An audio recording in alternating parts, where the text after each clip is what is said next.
हम पधार गए हैं आपके पास इंपॉर्टेंट क्वेश्चंस लेकर के अकाउंट सब्जेक्ट के। आज से हमारी केबीटी सीरीज स्टार्ट हो रही है जो लगभग 1 फरवरी से यानी कि आज से लेकर के 20 फरवरी तक चलेगी। 20 फरवरी के बाद फिर हम जिस तरीके से आपका टाइम टेबल बना हुआ है उसी टाइम टेबल के अकॉर्डिंग हम चलने वाले हैं। जैसे कि पहला एग्जाम आपका हिंदी का होगा तो हिंदी हिंदी हिंदी हिंदी मतलब कि सारे के सारे क्वेश्चंस हिंदी के ही रहेंगे, फिर इंग्लिश के, फिर इकोनॉमिक्स के, फिर बिजनेस स्टडी के, फिर अकाउंट के। 20 दिनों में हमारा प्रयास ये रहेगा कि ज्यादा से ज्यादा क्वेश्चंस आप लोगों को तैयार करवा दिए जाए। तो आज हम अकाउंट का सबसे फर्स्ट चैप्टर लेकर के यहाँ पर उपस्थित हुए हैं। सबसे फर्स्ट चैप्टर जैसा कि आप जानते हैं साझेदारी मूल प्रलेख। इसमें से क्वेश्चन आता है यानी कि कॉन्सेप्ट ऑफ पार्टनरशिप। साझेदारी से आप क्या समझते हैं? तो साझेदारी दो या दो से अधिक व्यक्तियों के द्वारा, दो या दो से अधिक व्यक्तियों के द्वारा किया जाने वाला जो एक लीगल बिजनेस होता है, वैध व्यवसाय होता है, उसे हम साझेदारी या पार्टनरशिप के नाम से जानते हैं। आपने इसके पहले 11th क्लास में पढ़ा होगा सोल ट्रेडरशिप, एकाकी व्यापार। उसमें एक व्यक्ति के ऊपर ही सारा भार रहता था। कहीं ना कहीं इसका जो कॉन्सेप्ट आया कि एक व्यक्ति कोई काम करने में असमर्थ रहता है या फिर पूरे समय अपने व्यापार में उपलब्ध नहीं रह पाता था। इसी कारण से फिर एक ऐसे व्यवसाय की स्थापना की गई जहां पर कम से कम 2 या 2 से ज्यादा लोग मिलकर के व्यापार को कर सकें। तो यहाँ पे हमने इसके आशय के बारे में क्या बताया, साझेदारी का आशय क्या है? 2 या 2 से अधिक व्यक्तियों के द्वारा किया जाने वाला वैध व्यवसाय साझेदारी कहलाता है। यानी कि 2 और मोर देन 2 पर्संस, अगर मतलब 2 या 2 से ज्यादा व्यक्ति मिलकर के कोई भी लीगल बिजनेस कर रहे हैं तो उसको हम पार्टनरशिप कह सकते हैं। इसके लिए एक एक्ट बनाया गया है जिसे हम कहते हैं भारतीय साझेदारी अधिनियम 1932, इंडियन पार्टनरशिप एक्ट 1932। इसमें कई सारी धाराएं हैं, कई सारे सेक्शंस हैं, लेकिन उसमें से धारा 4 में इसे परिभाषित किया गया है। कई बार प्रश्न आपका पहला क्वेश्चन हमने यहाँ पर लिखा हुआ भी है। क्वेश्चन ऐसा आता है कि साझेदारी को परिभाषित कीजिए यानी कि डिफाइन पार्टनरशिप। कभी कभी आपसे कह देता है कि अधिनियम के आधार पर साझेदारी की परिभाषा लिखिए। यानी कि इंडियन पार्टनरशिप एक्ट 1932 क्या कहता है कि पार्टनरशिप क्या है। तो उसके लिए हमने यहाँ पर आपको बताया कि भारतीय साझेदारी अधिनियम 1932 की धारा 4 के अनुसार according to Indian partnership act 1932 section 4, इसमें बताया गया है कि साझेदारी उन व्यक्तियों के मध्य यानी उन सभी व्यक्तियों के मध्य एक पारस्परिक संबंध या अनुबंध है। साझेदारी उन समस्त व्यक्तियों के मध्य कोई पारस्परिक संबंध या अनुबंध है जो उन सबके द्वारा, 2 या 2 से ज्यादा व्यक्ति होंगे ना, तो उन सबके द्वारा या उन सब में से किसी एक व्यक्ति के द्वारा संचालित व्यापार का लाभ आपस में बांटने के लिए सहमत होते हैं। साझेदारी उन व्यक्तियों के मध्य, उन सभी व्यक्तियों के मध्य पारस्परिक संबंध या अनुबंध है जो उन सब के द्वारा या उन सब में से किसी एक व्यक्ति के द्वारा संचालित व्यापार का लाभ आपस में बांटने के लिए सहमत होते हैं। इसको हम इस डेफिनेशन के द्वारा भी समझ सकते हैं कि partnership is the relation. Partnership जो है वो एक रिलेशन है। पार्टनरशिप इज द रिलेशन किसके बीच? बिटवीन पर्सन, मतलब कि साझेदारी उन व्यक्तियों के मध्य एक संबंध है। यानी कि partnership is the relation between person who have agreed, जो एग्री होते हैं काहे के लिए? टू शेयर द प्रॉफिट, मतलब शेयर करने के लिए। किसको शेयर करने के लिए? The profit. किसके प्रॉफिट? Of a business. यानी कि साझेदारी एक ऐसे एग्रीमेंट को कहा जाएगा, पार्टनरशिप एक ऐसे एग्रीमेंट को कहा जाएगा जो कि ऐसे व्यक्तियों के मध्य होता है जो कि एग्री होते हैं शेयर करने के लिए। किसको? प्रॉफिट को। किसके प्रॉफिट को? किसी बिजनेस के प्रॉफिट को शेयर करने के लिए एग्री होते हैं। ऐसे बिजनेस के प्रॉफिट को शेयर करने के लिए एग्री होते हैं जो कि कैरिड ऑन बाय ऑल, जो उन सभी के द्वारा ऑपरेट किया जा रहा है या उन सब में से किसी एक व्यक्ति के द्वारा ऑपरेट किया जा रहा है। Any of them acting for all, मतलब जरूरी नहीं कि हमारी छोटी सी दुकान है, 10 लोग मिलकर के अपन ने व्यापार शुरू किया तो इसका ये आशा नहीं कि 10 के 10 को दुकान में रहना जरूरी है। हम सभी रह सकते हैं अगर वैसी आवश्यकता है तो। अगर आवश्यकता नहीं है तो 1 या 2 व्यक्ति भी उस व्यापार का संचालन कर सकते हैं यानी कि बिजनेस को ऑपरेट कर सकते हैं। एक बार जल्दी से बोलेंगे या फिर आप इसी को फिर से पीछे जाकर के देख लीजिएगा और ये डेफिनेशन आप स्क्रीनशॉट खींच सकते हैं। चलिए ठीक है, अब हम इसकी विशेषताओं की तरफ पहुंचते हैं यानी कि कैरेक्टरिस्टिक्स पर ध्यान देंगे कि साझेदारी की विशेषताएं क्या होती हैं। साझेदारी की भी कई सारी विशेषताएं हैं। ये हमारा दूसरा प्रश्न रहेगा कि साझेदारी की विशेषताएं लिखिए। Right the characteristics of partnership.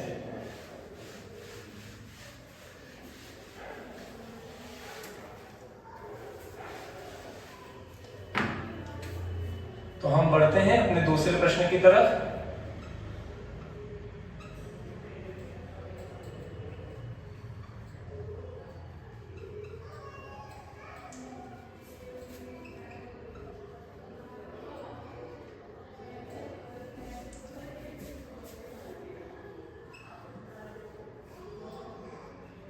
साझेदारी की विशेषताएं।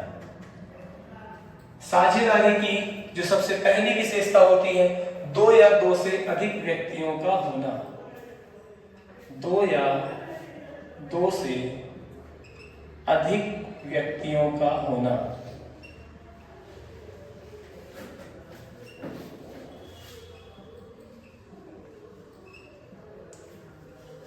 मतलब 2 और मोर देन 2 पर्सन।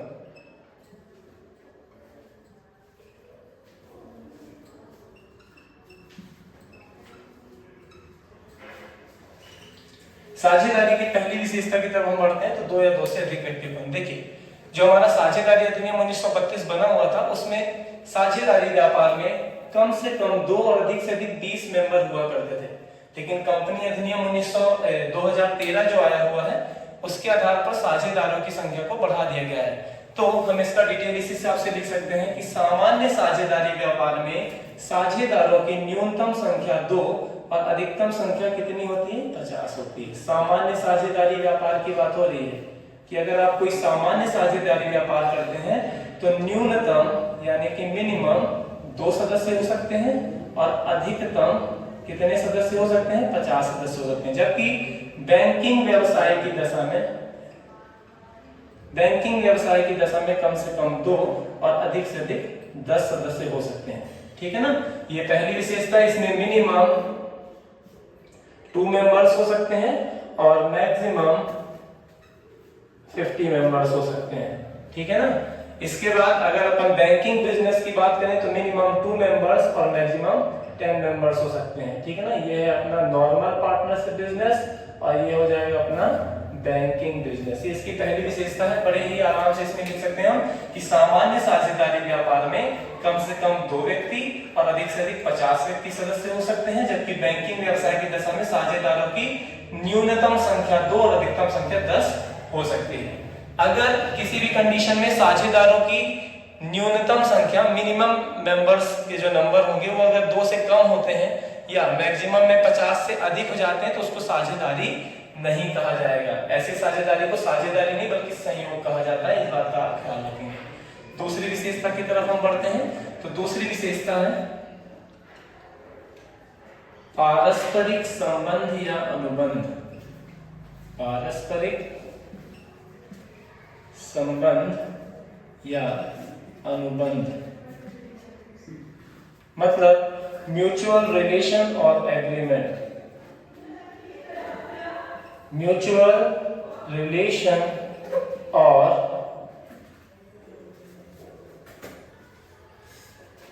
एग्रीमेंट। चलिए, अब इस चीज को ध्यान रखना जो बहुत जरूरी, क्योंकि हमारे जो अगले क्वेश्चंस आने वाले हैं वो इन्हीं से रिलेटेड हैं। तो ये विशेषता आपके लिए बहुत ही मायने रखती है, बड़े ध्यान से समझिएगा। हमारी दूसरी विशेषता है पारस्परिक संबंध या अनुबंध यानी कि म्यूचुअल रिलेशन और एग्रीमेंट। मतलब कि सभी साझेदारों के बीच में एग्रीमेंट यानी कि समझौता होना कंपलसरी होता है। मेरी बातों को ध्यान से सुनिएगा। सभी साझेदारों के मध्य एक एग्रीमेंट या समझौता होना कंपलसरी होता है। अब साझेदारी का मतलब समझौता होना कंपलसरी होता है, लेकिन समझौता यानी कि एग्रीमेंट तो दोनों तरीके का हो सकता है। रिटन भी हो सकता है और ओरल भी हो सकता है। तो रिटन एग्रीमेंट अगर हो रहा है तब तो कोई दिक्कत नहीं है ना, चलेगा।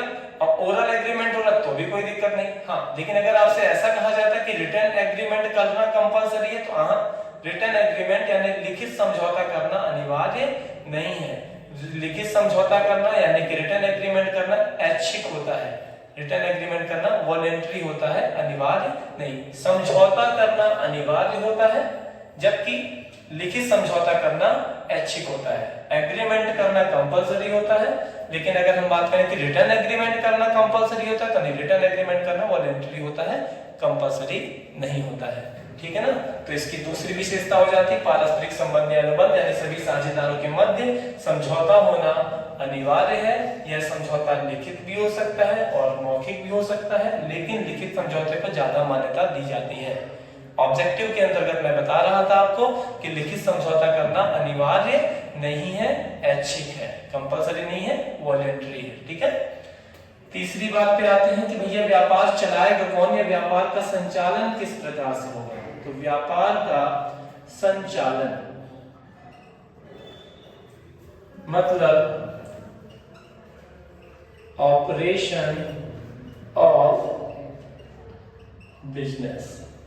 व्यापार का संचालन आपको डेफिनेशन में ही समझ में आ गया होगा जब वहां पर लिखा था कि साझेदार ऐसे व्यापार के लाभ को बांटने के लिए सहमत होते हैं जो उन सबके द्वारा चलाया जा रहा है या उन सब में से किसी एक या दो व्यक्तियों के द्वारा संचालित किया जा रहा है। मतलब कि पार्टनरशिप में बोला गया ना, कैरिड ऑन बाय ऑल और any of them acting for all, बस वही बात है ना कि यानी कि साझेदारी व्यापार जो है उसमें व्यापार का संचालन आवश्यकता अनुसार किया जाता है। अगर सभी साझेदार चाहे, आवश्यकता है, तो सभी साझेदार भी व्यापार का संचालन कर सकते हैं, और अगर आवश्यकता नहीं है तो उनमें से कोई भी एक, दो, तीन, जितनी की आवश्यकता है उस आवश्यकता के अनुसार एक या एक से अधिक साझेदार मतलब व्यापार का संचालन कर सकते हैं, मतलब बिजनेस को ऑपरेट कर सकते हैं।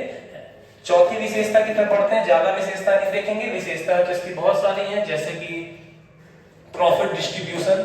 प्रॉफिट डिस्ट्रीब्यूशन इसलिए बता रहे हैं क्योंकि अभी आप आगे जब न्यूमेरिकल पढ़ेंगे इसके तो उसमें आपको इसकी आवश्यकता पड़ेगी। एक अनलिमिटेड लायबिलिटीज है, यानी कि लाभ का विभाजन, प्रॉफिट डिस्ट्रीब्यूशन। अनलिमिटेड लायबिलिटीज का तात्पर्य होता है असीमित उत्तरदायित्व। तो अपन पहले इस पे बात कर लेते हैं प्रॉफिट डिस्ट्रीब्यूशन पर। लाभ का विभाजन या लाभ हानि का विभाजन, लेकिन बड़े आदमी अपन हानि होगी नहीं, इसीलिए हम उसको लाभ हानि विभाजन नहीं, लाभ विभाजन अनुपात लिख सकते हैं, लाभ विभाजन। सिर्फ और सिर्फ प्रॉफिट डिस्ट्रीब्यूशन, ना कि प्रॉफिट लॉस डिस्ट्रीब्यूशन। अच्छे से बिजनेस करिए, लॉस होगा ही नहीं। चलिए, प्रॉफिट डिस्ट्रीब्यूशन यानी कि लाभ का विभाजन।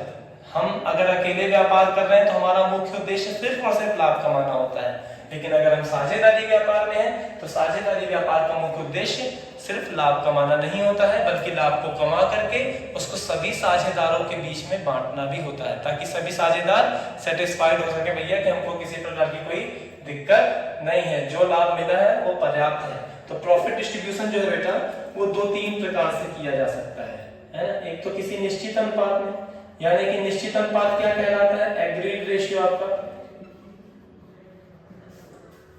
है ना। दूसरा आपका कहलाता है समान अनुपात, इक्वल रेशियो, और तीसरा आपका कहलाता है पूंजी अनुपात, यानी कि कैपिटल रेशियो। स्टार्टिंग में आपने पढ़ा ही होगा एग्रीड रेशियो यानी निश्चित अनुपात। निश्चित अनुपात उस अनुपात को कहते हैं बेटा जो आप लोगों ने व्यापार करते समय जो एग्रीमेंट किया था, उस एग्रीमेंट करते समय ही हमने डिसाइड कर लिया था कि हम अपने प्रॉफिट लॉस को 3:2:1 में डिवाइड करेंगे। 3 साझेदार हैं, तीनों ने डिसाइड कर लिया था कि हाँ भाई मैं ज्यादा काम कर रहा हूँ, मैं 3 भाग लूंगा प्रॉफिट के, आप 2 भाग लेना, आप 1 भाग लेना, है ना। तो इस तरीके से जो एग्री हो गए थे, जो अनुपात आपने निश्चित किया था, उस अनुपात में अगर लाभ हानि बांटा जाए तो निश्चित अनुपात कहलाएगा। समान अनुपात यानी इक्वल रेशियो, भैया हम लोगों ने पूंजी भी बराबर बराबर लगाई है, कैपिटल भी बराबर बराबर अपन ने इन्वेस्ट की है, तो हम अपने प्रॉफिट लॉस को बांटेंगे भी कैसे, बराबर बराबर, काम भी अपन सब कर रहे हैं, तो वो क्या कहलाता है, इक्वल रेशियो। ठीक है ना। और तीसरा होता है कैपिटल रेशियो। कैपिटल रेशियो यानी पूंजी अनुपात की, जो ज्यादा पूंजी लगाएगा, ज्यादा कैपिटल लगाएगा उसको ज्यादा प्रॉफिट मिलेगा, जो कम कैपिटल लगाएगा उसको प्रॉफिट कम मिलेगा। इस चीज का ध्यान रखिए। ठीक है ना। 3 प्रकार के अनुपात होते हैं। निश्चित अनुपात वही अपन ने क्या किया भाई, जितना प्रॉफिट लॉस हुआ उससे अपन ने एक सब्जी वाली रोटी खरीदी, मतलब जानते होंगे शायद, शक्ल देख के पहचान जाएंगे, पिज्जा, है ना। अब 3:2:1 की बात हो रही है, तो 3 भाग जो है 1, 2, 3 ये ए को मिल गया, 2 भाग बी को मिल गया, और 1 भाग किसको मिल गया, सी को मिल गया। ठीक है ना। अगर अपन इक्वल रेशियो की बात करेंगे तो भैया तुम 6 टुकड़े करो, 8 टुकड़े करो, जितने चाहो उतने करो करो, और अगर 6 टुकड़े तो 2-2 बांट लो, है ना। या फिर आप इतने टुकड़े करने की आवश्यकता ही नहीं है, 3 टुकड़े ही कीजिए इसके, एक भाग एक भाग एक भाग, तीनों लोग बांट लीजिए। कैपिटल रेशियो थोड़ा सा अपन को कैलकुलेट करना पड़ता है, जितनी ज्यादा जो कैपिटल लगाएगा उसके अकॉर्डिंग सब लोग क्या करेंगे, अपने प्रॉफिट लॉस को डिस्ट्रीब्यूट करेंगे, वो फिर बताते हैं न्यूमेरिकल करते समय, ठीक है ना। ये 4 विशेषताएं मेरे ख्याल से काफी हैं। असीमित उत्तरदायित्व इसमें ऑब्जेक्टिव में आता है, तो ध्यान रखिएगा कि एकाकी व्यापार और साझेदारी व्यापार। एकाकी व्यापार जिसमें एक व्यक्ति व्यापार का संचालन करता है, और साझेदारी व्यापार जहां पर 2 या 2 से अधिक व्यक्ति व्यापार का संचालन करते हैं। इसमें सभी लोगों का जो उत्तरदायित्व होता है, रिस्पॉन्सिबिलिटीज जो होती हैं, लायबिलिटीज जो होती हैं, वो असीमित होती हैं, अनलिमिटेड होती हैं। सोल प्रोप्राइटरशिप में और पार्टनरशिप में, दोनों में ही जो मेंबर्स होते हैं या जो बिजनेस करने वाले व्यापारी हैं, उन सभी का जो उत्तरदायित्व होता है, मतलब लायबिलिटीज या रिस्पॉन्सिबिलिटीज रहती हैं, वो असीमित होती हैं, अनलिमिटेड होती हैं। ये ऑब्जेक्टिव में आता है। जबकि आप अभी कंपनी भी पढ़ेंगे 6वें चैप्टर से, तो कंपनी की अगर बात की जाए तो कंपनी जो होती है, कंपनी में जितने भी मेंबर्स रहते हैं उन सभी का उत्तरदायित्व सीमित रहता है। कहां तक सीमित रहता है? जितनी वो पूंजी लगाते हैं वहीं तक क्या रहता है, सीमित रहता है, ठीक है ना। मतलब जितनी भी कंपनी का मेंबर, कंपनी का शेयर होल्डर, जितनी भी उसमें क्या लगाएगा, कैपिटल लगाएगा शेयर के रूप में, तो वहीं तक उसकी लायबिलिटीज लिमिटेड होती है। लेकिन हमारे पार्टनरशिप में अगर देखा जाए तो यहाँ पर लायबिलिटीज अनलिमिटेड होती है। तो थोड़ा सा 2 मिनट बस रुकेंगे। देखिए इसमें क्या मैं कहना चाह रहा हूँ कि अगर आपसे इसमें पूछा जाता है ऑब्जेक्टिव में कि बैंकिंग व्यवसाय में साझेदारों की अधिकतम संख्या कितनी होती है, तो 10। बैंकिंग व्यवसाय में न्यूनतम संख्या 2। सामान्य साझेदारी व्यापार में अधिकतम संख्या 50। मैक्सिमम मेंबर्स कितने होते हैं, 50 होते हैं, ठीक है ना। हाँ, रिटर्न एग्रीमेंट आप आंसर दे सकते हैं। रिटर्न एग्रीमेंट करना कंपलसरी है या वॉलेंटरी? तो मतलब कि लिखित समझौता करना अनिवार्य है कि ऐच्छिक? तो लिखित समझौता करना ऐच्छिक है।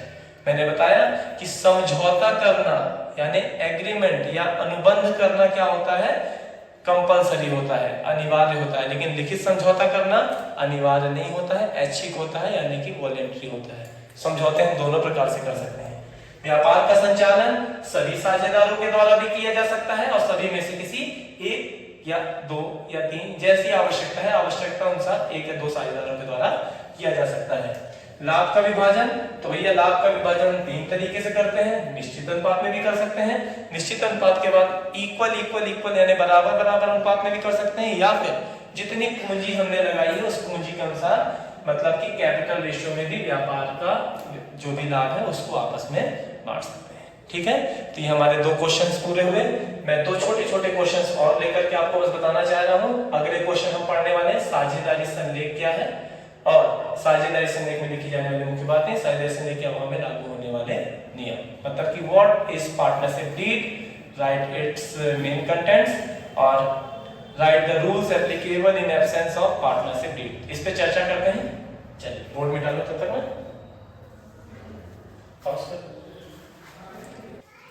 चलिए तो हम प्रश्न क्रमांक 3 में पहुंच गए हैं, क्वेश्चन नंबर 3, जिसमें हम पढ़ने वाले हैं साझेदारी संलेख क्या है, what is partnership deed. 2 number के क्वेश्चन में ये वेरी इंपॉर्टेंट क्वेश्चन है, साझेदारी संलेख। हमने भी थोड़ी देर पहले आपसे कहा था ना कि दूसरी विशेषता पर ध्यान रखिए, पारस्परिक संबंध या अनुबंध, म्यूचुअल रिलेशन और एग्रीमेंट। तो बस उसी एग्रीमेंट को लेकर के चलते हैं। सभी साझेदारों के बीच में एग्रीमेंट होता है ना। अब ये एग्रीमेंट हमने कहा था दोनों प्रकार से हो सकता है, रिटर्न भी हो सकता है और ओरल भी हो सकता है ना। मतलब कि ये जो अनुबंध होगा या समझौता, ये लिखित भी हो सकता है और मौखिक भी हो सकता है ना। तो बस यहीं से बात आ जाती है कि सभी साझेदारों के बीच में एग्रीमेंट यानी अनुबंध होना अनिवार्य है। अनुबंध कैसा भी हो सकता है, लिखित भी हो सकता है और मौखिक भी हो सकता है। मौखिक हुआ तब तो कोई बात नहीं, लेकिन अभी अगर सभी साझेदारों के बीच में जो भी समझौता हुआ है वह लिखित समझौता है, रिटन एग्रीमेंट है, तो इस रिटन एग्रीमेंट को ही क्या कहा जाता है, साझेदारी संलेख कहा जाता है। यानी कि सभी साझेदारों के मध्य जो भी समझौता हुआ है उस समझौते का लिखित रूप ही साझेदारी संलेख कहलाता है। मतलब कि जितने भी पार्टनर्स हैं हमारे पास, उन पार्टनर्स के बीच में जो भी एग्रीमेंट हुआ है, उस एग्रीमेंट का रिटन फॉर्म जो होता है वो क्या कहलाएगा? पार्टनरशिप डीड कहलाएगा। अब इस पार्टनरशिप डीड में रहता क्या है? तो भैया इस पार्टनरशिप डीड में सभी साझेदारों के उत्तरदायित्व, सभी साझेदारों के अधिकार यानी कि राइट्स होते हैं, सभी साझेदारों की ड्यूटीज होती हैं, मतलब कि दायित्व कह सकते हैं, व्यापार संचालन की शर्तें होती हैं, rules of operation of business, मतलब कि व्यापार संचालन की शर्तें।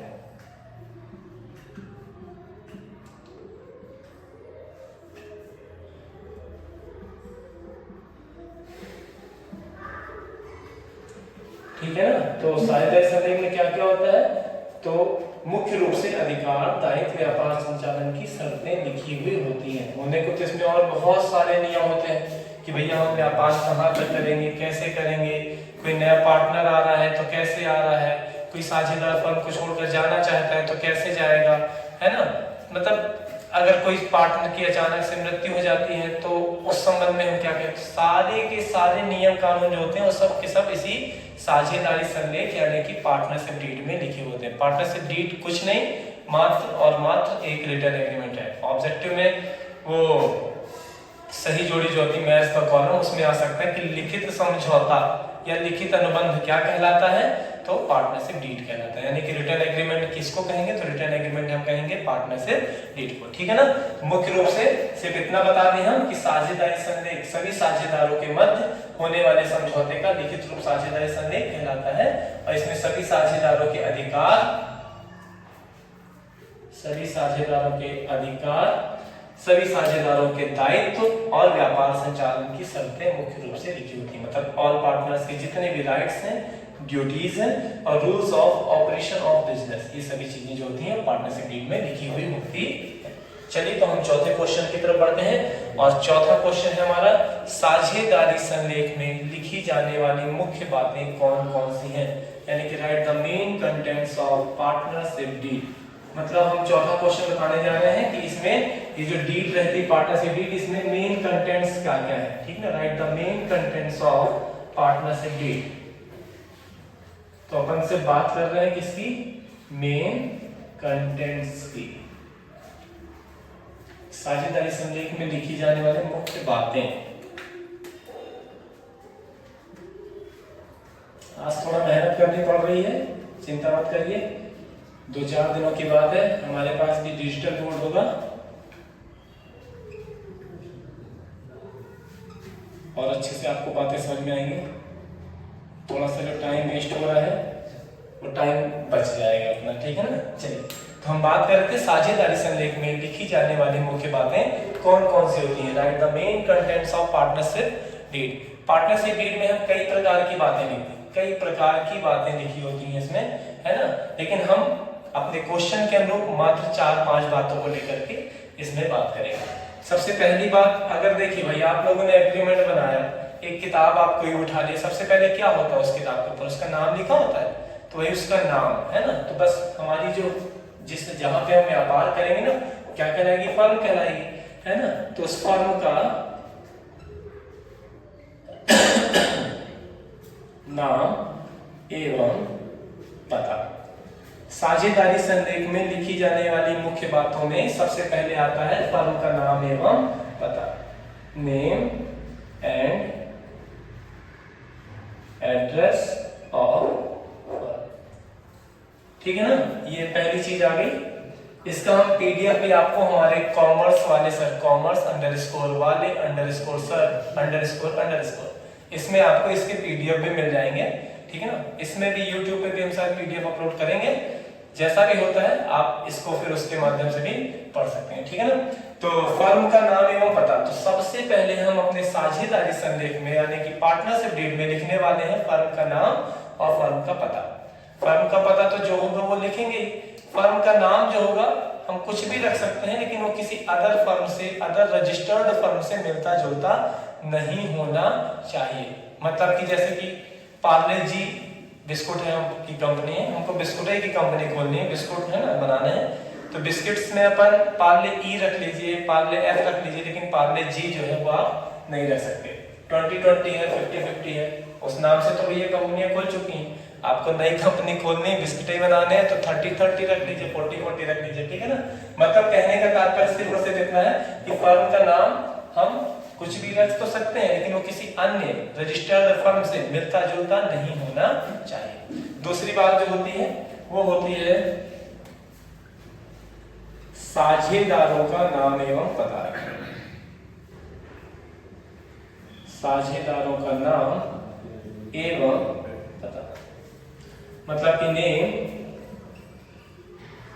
And address of partner. इसके बाद दूसरी बात आती है कि भैया हमने अपनी फर्म का नाम बता दिया, फर्म का पता बता दिया, अब बात आती है कि हमारे यहाँ जो भी साझेदार हैं उन साझेदारों का नाम क्या है और उनका एड्रेस क्या है। नाम और पता बस नहीं, साझेदारों से संबंधित समस्त डिटेल जो होती है, समस्त वर्णन साझेदारों का इसमें लिखा जाता है। नाम, पता, खाता नंबर और जो भी जानकारियां रहती हैं, सभी मूलभूत जानकारियां इस हेडिंग के अंतर्गत लिखी जाती हैं। दो विशेषताएं आप पढ़ चुके हैं। तीसरी विशेषता हम ले रहे हैं जो वो है साझेदारों की पूंजी। साझेदारों की पूंजी मतलब कैपिटल ऑफ पार्टनर्स। हम इसको एक फर्म की पूंजी यानी कैपिटल ऑफ फर्म के नाम से भी कह सकते हैं। मतलब इसमें ये कहना चाह रहे हैं कि सभी साझेदारों ने कितनी कितनी पूंजी लगाई है, इसका उल्लेख इस हेडिंग के अंतर्गत होता है। यानी इसमें लिखेंगे कि जब फर्म का नाम पता लिख लिए, सभी साझेदारों का नाम पता लिख लिए, तो हम आते हैं फिर साझेदारों की पूंजी की तरफ। तो सभी साझेदारों ने कितनी कितनी पूंजी लगाई है और इस प्रकार से कुल मिलाकर के हमारे फर्म की कितनी पूंजी होगी, इस चीज का भी उल्लेख आपके साझेदारी संलेख में यानी कि पार्टनरशिप डीड में किया जाता है। कि व्यक्तिगत रूप से मान लीजिए कि ए, बी, सी 3 साझेदार हैं, तो ए ने 5 लाख लगाया, बी ने 3 लाख लगाया, सी ने 2 लाख लगाया, तो कुल मिलाकर के कितना हो गया 10 लाख। तो 10 लाख फर्म की पूंजी कहलाएगी और 5 लाख, 3 लाख, 2 लाख जो हमने इसके नाम के साथ लिखा हुआ है तो वो क्या कहलाएगी, साझेदारों की पूंजी कहलाएगी। तो इस बात का उल्लेख भी आपके साझेदारी संलेख में यानी कि पार्टनरशिप डीड में किया जाता है, ठीक है ना। अगली हेडिंग की तरफ हम बढ़ते हैं। तो अगला पॉइंट है आपका व्यापार की प्रकृति एवं क्षेत्र।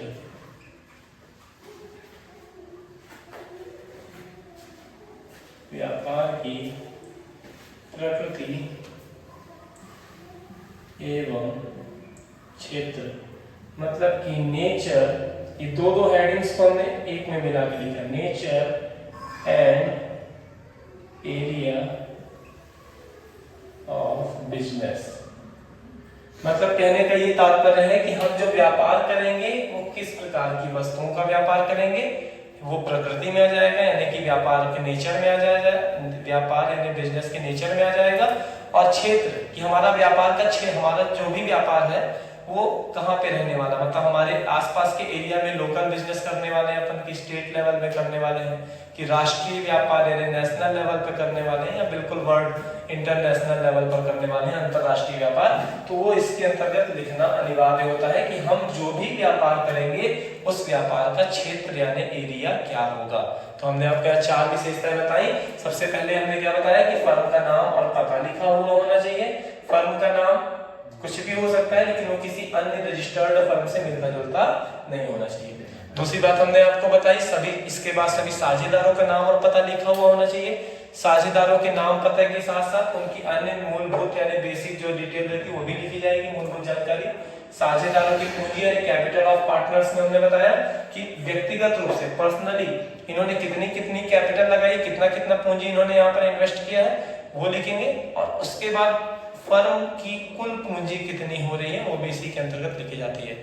अगला पॉइंट है हमारा कि nature and area of business यानी व्यापार की प्रकृति और क्षेत्र, कि हम जो व्यापार करने वाले हैं उसकी प्रकृति क्या होगी और उसका क्षेत्र क्या होगा।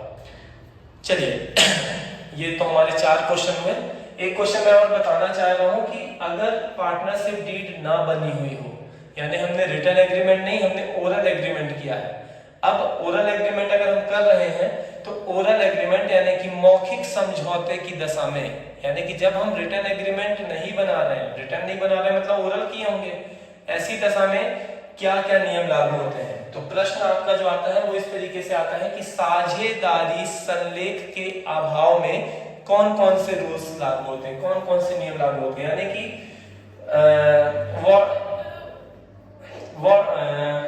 rules applicable in absence of partnership deed. What is the rules applicable in absence of partnership deed?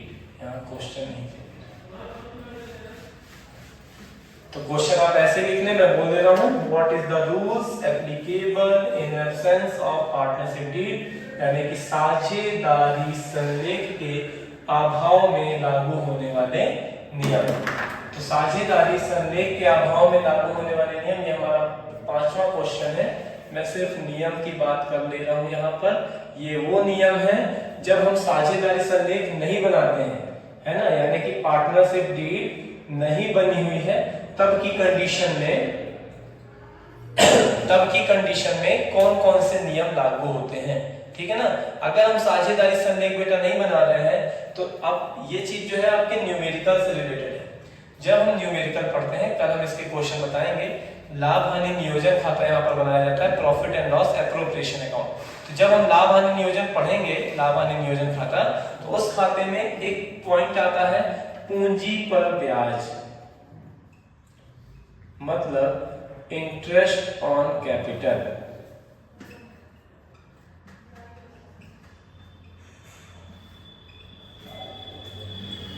जो पूंजी पर ब्याज होता है, जब साझेदारी संलेख बना, मतलब जब साझेदारी संलेख ना बना हो, यानी कि पार्टनरशिप डीड आपने नहीं बनाई है, एब्सेंट है पार्टनरशिप डीड। अब आपके बीच में, आप सभी लोगों के बीच में मतभेद हो गया। आप कह रहे हैं, एक पार्टनर ऐसा कह रहा है कि भैया हमने जब नियम बनाया था, मतलब शुरू में जब बिजनेस करना हमने स्टार्ट किया था तो ये नियम था कि भैया पूंजी पर 10% ब्याज देना है। दूसरे वाले साझेदार ने कम पूंजी लगाई है तो उसको कम ब्याज मिल रहा है, तो वो क्या कह रहा है कि नहीं भाई, बात तो हुई थी 6% ब्याज देने की, 8% की नहीं हुई थी या 10% की नहीं हुई थी। अब ऐसी दशा में जब लड़ाई होने लग जाती है तब फिर रूल्स जो लागू होते हैं वो इंडियन पार्टनरशिप एक्ट 1932 के अकॉर्डिंग ही चलेंगे, है ना, यानी कि भारतीय साझेदारी अधिनियम 1932 में जो नियम दिए गए हैं उसके अनुसार जब चलेंगे तो फिर बात यहाँ पे आ जाती है कि अगर आप लोगों ने साझेदारी संलेख नहीं बनाया है तो किसी भी साझेदार को पूंजी पर ब्याज नहीं दिया जाएगा, मतलब आपको पूंजी पर ब्याज पाने का कोई अधिकार नहीं है, इंटरेस्ट ऑन कैपिटल नहीं पे किया जाएगा आपको, ठीक ना। दूसरी बात आती है कि ठीक है भैया इंटरेस्ट ऑन कैपिटल नहीं दो, है ना, तो अब एक चीज ली भी जाती है, इनकम का सोर्स है फर्म का, आहरण पर ब्याज। तो क्या आहरण पर ब्याज देंगे, मतलब इंटरेस्ट ऑन ड्राइंग। ये क्वेश्चन आप लोगों को कल अच्छे से समझ में आएगा, कल के वीडियो में जो नेक्स्ट अपलोड होगा इसका, क्योंकि तब मैं आपको पढ़ा दूंगा profit and loss appropriation account, तब आप लोगों को इसके बारे में और अच्छे तरीके से जानकारी हो जाएगी। अभी सिर्फ आप इतना समझ लीजिए कि पूंजी पर ब्याज नहीं दिया जाएगा और आहरण जो है उस आहरण पर ब्याज नहीं लिया जाएगा। आहरण पर ब्याज फर्म आपसे लेती है ना, फर्म का अस्तित्व और आपका अस्तित्व अलग अलग होता है, नेक्स्ट वीडियो में बात करेंगे इस पर, ठीक है ना। तो ना तो इंटरेस्ट ऑन कैपिटल दिया जाएगा और ना ही इंटरेस्ट ऑन ड्राइंग लिया जाएगा। तीसरी हेडिंग जो आती है वो आ जाती है आपकी पूंजी पर ब्याज, ऋण पर ब्याज, ऋण पर ब्याज, है ना। ऋण पर ब्याज का तात्पर्य होता है आपका इंटरेस्ट ऑन लोन।